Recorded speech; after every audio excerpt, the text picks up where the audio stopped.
ప్రభుత్వ ఆసుపత్రులన్నీ తిరుపతి బర్డ్స్ ఆసుపత్రి తరహాలోనే వైద్య సేవలు అందించాలని మంత్రి కామినేని శ్రీనివాస్ సూచించారు.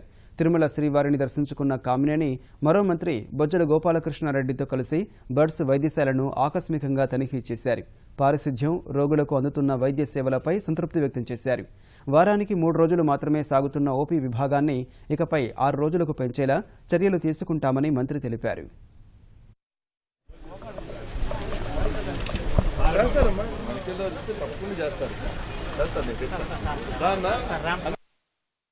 I can say excellent. నాకు ఒకటే కోరిక, రాష్ట్రంలో ఉన్న అన్ని హాస్పిటల్స్ ఈ హాస్పిటల్ లాగా ఉండాలని. ఎక్సలెంట్గా ఉంది. చిన్నవి నేను నోటీస్ చేశాను. అదేంటంటే, ఒకటి ఓపీ దగ్గర ఆల్మోస్ట్ ఎవ్రీడే 700 మంది ఉంటారు కాబట్టి 2 ఉన్నాయి కాబట్టి ఇంకొక 2 యాడ్ చేయమన్నా. కొత్త బ్లాక్ వచ్చిన తర్వాత 10 వస్తాయి అన్నారు. ఇప్పుడు ఇంకో 2 ఇమీడియట్గా యాడ్ చేయమన్నా. డాక్టర్స్ అందరినీ ఎక్కువ మందిని మళ్ళీ రిక్రూట్ చేసుకోమన్నా.